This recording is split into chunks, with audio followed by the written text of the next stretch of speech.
Welcome to my YouTube channel maths with PB sir. প্রথমেই বলে রাখি, আর মাত্র 24 ঘন্টার অপেক্ষা, তারপরেই সমস্ত ক্লিয়ার হয়ে যাবে। এসএলএসটি 2025 সমস্ত পরীক্ষার্থী 11, 12, 9, 10 সমস্ত পরীক্ষার্থী নির্বিশেষে এই 24 ঘন্টার অপেক্ষাটা গুরুত্বপূর্ণ হতে চলেছে। আমরা সকলেই জানি 12ই নভেম্বর মহামান্য বিচারপতি অমৃতা সিনহার বেঞ্চে 10 নম্বর এক্সপিরিয়েন্স মার্কস নিয়ে যাবতীয় শুনানি হতে চলেছে। যাবতীয় কেন? কারণ অলরেডি দুটো মামলার লিস্টেড ছিল এবং গতকাল আরও একটি মামলা লিস্টেড হয়েছে। আমি হেডিংয়ে যেটা বলেছি, চাকরিহারারা, যোগ্য চাকরিহারা শিক্ষকরা কিন্তু মামলা করেছেন 10 নম্বর যাতে না দেওয়া হয়। এই ব্যাপারটা নিয়ে টোটাল বিস্তারিত বলছি। প্রথমেই বলে রাখি, 11, 12 সহ নবম দশম সবার জন্যই কিন্তু এই দিনটা খুবই গুরুত্বপূর্ণ হতে চলেছে। আর মাত্র 24 ঘন্টার অপেক্ষা। বিশেষ করে 11, 12-এর রেজাল্ট জানতে পারলেও এখনও পর্যন্ত ইন্টারভিউতে ডাক কবে পাবো তা কিন্তু জানা যাচ্ছে না। এবং সংবাদ মাধ্যম সূত্রে খবর, এসএসসি সূত্রে কিন্তু এটাই জানানো হয়েছে 13 তারিখ থেকে 13 তারিখের মধ্যেই কিন্তু এসএসসি ডকুমেন্ট ভেরিফিকেশনের লিস্ট দিয়ে দেবে। পেপার কাট আউট দেখতে পারেন, 13 তারিখের মধ্যেই কিন্তু, অর্থাৎ 12 তারিখ শুনানি হলে 12 তারিখ রাত্রেই লিস্ট এসে যাওয়ার কথা। এটা এসএসসি সূত্রে। এবারে 10 নম্বর কেসটাকে কিন্তু তারা মাথায় রেখেই কিন্তু এই কথা বলেছে, যদিও এসএসসি এক প্রকার নিশ্চিত যে তারা এক্সপিরিয়েন্সের 10 নম্বরটা আগেই যোগ করতে চলেছে। সেটারও একটা খবর বেরিয়েছে, দেখতে পারেন। এবারে সবথেকে গুরুত্বপূর্ণ একটা যেটা তথ্য বলবো, গতকাল ঠিক রাত 10টা থেকে 11টা নাগাদ অ্যান্সার কি রিপাবলিশড হয়েছে। গতকালই কিছুজন মামলাকারী কিন্তু অ্যান্সার কি সম্বন্ধে বিচারপতি অমৃতা সিনহার দৃষ্টি আকর্ষণ করেছিল। তো সেই সূত্রে বা এসএসসিও বুঝতে পেরেছে যে ভূগোলের ক্ষেত্রে অ্যান্সার ভুল, বেঙ্গলির ক্ষেত্রে অ্যান্সার ভুল। তো এই জিনিসগুলো কিন্তু এসএসসি নিজেই কিন্তু চেঞ্জ করে নিয়েছে। তাহলে দেখা গেল যে এসএসসির মতো একটা এত বড় গুরুত্বপূর্ণ সংস্থা কিভাবে ছেলে খেলা করছে। অ্যান্সার কি নিয়ে ছেলে খেলা?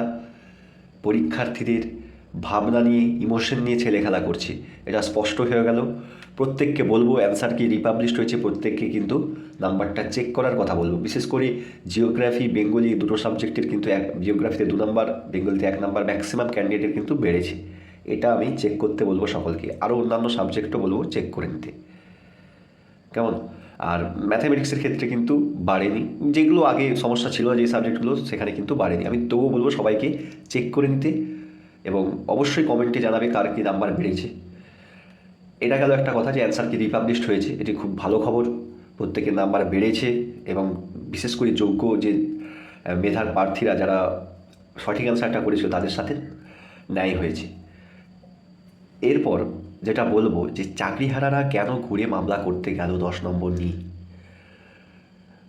দেখুন, 11, 12-এ যারা চাকরি করতেন তাদের কোথাও গিয়ে একটা অনিশ্চয়তা হয়েছে রেজাল্ট বেরানোর পর। এর কারণ, যে সমস্ত শিক্ষকরা 9, 10-এ চাকরি করতেন তারা কিন্তু প্রত্যেকে 11, 12-এ বসেছেন এবং 11, 12-এ তাদের নাম্বার কিন্তু মোটামুটি ভালো এসেছে। সেই কারণে তাদের মধ্যে একটা অনিশ্চয়তা এসেছে, তারা তাদের পুরনো চাকরিটা ফিরে পাবে তো। সেই জন্য 11, 12-এর বেশ কিছুজন প্রার্থী কিন্তু হাইকোর্টে গতকাল মামলা করেছেন যে এই যে 10 নাম্বারটা 9, 10-এর পরীক্ষার্থীদের যেন 11, 12-এ না দেওয়া হয়।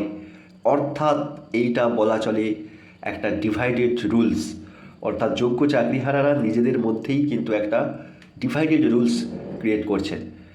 তো এই সমস্ত শুনানি কিন্তু, এই মামলাটাও 12 তারিখে লিস্টেড হয়েছে। মহামান্য বিচারপতি বলেছেন ওই দিন যেহেতু শুনানি রয়েছে এই মামলাটাও হবে এবং সব কিছু ক্লিয়ার হয়ে যাবে। অর্থাৎ 9, 10-এর টিচাররা 11, 12-এ নাম্বার পাবেন কি না, এটা কিন্তু এসএসসি প্রথমেই বলেছিলেন 9, 10-এর টিচাররা কিন্তু পাবে না। তারপরে আবার সুপ্রিম কোর্টে একটা এমনি মৌখিক শুনানির উপরে কিন্তু এটা হয়েছিল যে সবাই পাবে। তো দেখা যাক এটার কি হয়। আর নবম